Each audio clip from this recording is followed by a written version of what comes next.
જય શ્રી કૃષ્ણ, હર મહાદેવ. જણાવતા આનંદ થાય કે થોડાક સમયની અંદર આપણી નજીક એક તહેવાર આવી રહ્યો, મકર સંક્રાંતિ, જેને આપણે ઉત્તરાયણ કહીએ. એ ઉત્તરાયણમાં આપણે સવારે વહેલા ઉઠી ભગવાનની પૂજાપાઠ કરી અને છત ઉપર જઈએ અને પતંગ ચગાવીએ. પરિવાર સાથે, મિત્રો સાથે આપણે આનંદ કરીએ.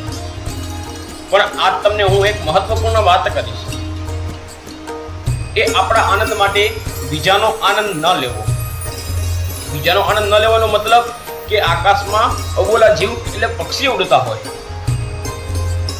એ પક્ષીઓનો જીવ ન જવો જોઈએ, એમને કોઈ ઈજા ન પહોંચવી જોઈએ. આપણા સનાતન ધર્મમાં એવું નથી લખ્યું કે પતંગ ચગાવતા ચગાવતા પક્ષીઓનો જીવ જવો જોઈએ, પણ આપણા સનાતન ધર્મમાં લખ્યું પક્ષીઓ બચાવો, પક્ષીઓને દાણા આપો, પક્ષીઓને પાણી આપો. કારણ કે આ અબોલો જીવ કહેવાય. એ તમને કહેવા નહીં આવે કે ભાઈ મને પતંગનો દોરો લાગી જશે, એ પતંગનો દોરો લાગવાથી મારો જીવ જશે, એ તમને કહેવા નહીં આવે. પણ આપણને આ સરસ મજાનો મનુષ્ય અવતાર મળ્યો, આ સેવા કરવાની. આપણે એ ઉત્તરાયણના દિવસે દાન કરવાના, પંખીઓને દાણા આપવાના, પાણી પીવડાવવાનું. અને આપણે આપણા બાળકોને સમજાવવાના કે કેવો દોરો વાપરવો, કેવો ન વાપરવો. જો આપણે જ આપણા બાળકોને નાયલોન દોરો કે ચાઇનીઝ દોરો લઈ દઈએ કે જા બેટા પતંગ કાપજે તું, તારી પતંગ કોઈ નહીં કાપી શકે. અરે એની પતંગ તો કોઈ નહીં કાપી શકે, પણ પક્ષીઓના પંખ કપાઈ જાય એનું શું? પછી આપણે સાંજના સમયે પતંગ ચગાવીએ. એ સાંજના સમયે પતંગ ના ચગાવાય, કારણ કે આપણે પણ કોઈ બિઝનેસમાં ગયા હોય કે નોકરીએ ગયા હોય કે ઓફિસે ગયા હોય ને, ત્યારે આપણે ઘેર પાછા ફરીએ.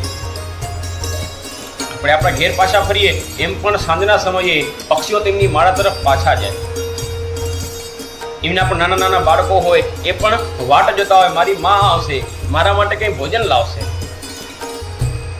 જેમ આપણે પણ વિચારતા વિચારતા જઈએ, આપ તો માએ સરસ ભોજન બનાવ્યું હશે, એ ભોજન કરીને મને આનંદ થશે.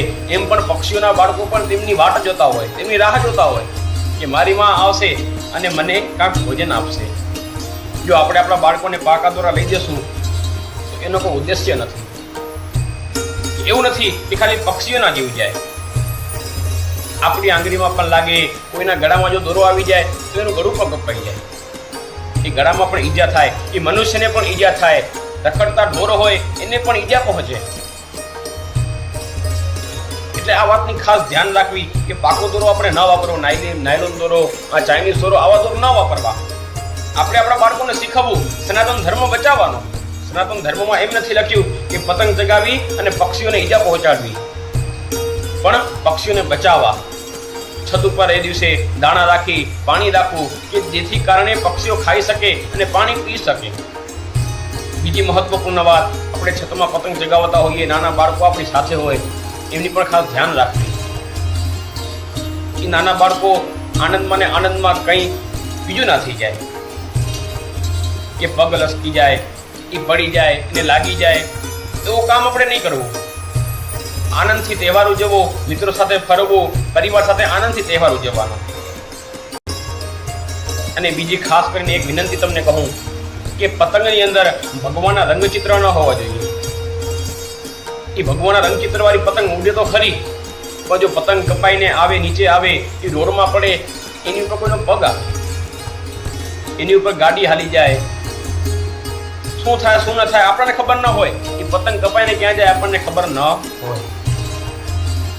એ ખાસ ધ્યાન રાખવી કે ભગવાનના રંગચિત્રવાળી પતંગ ના હોવી જોઈએ. અને કોઈ જો વહેંચતું હોય તો એને ના પડાય કે ભાઈ આવી પતંગ ન વેચાય. અને બીજી વાત, આપણો તિરંગો એ ભારતનો ઝંડો પણ પતંગમાં ન હોવો જોઈએ.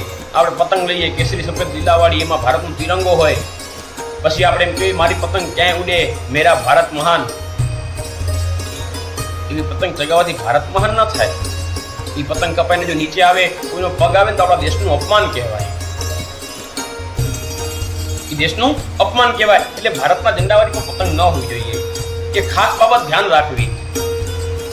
અને બાળકોને શીખવવું કે શું ખાવું, શું ન ખાવું, શું પીવું, શું ન પીવું.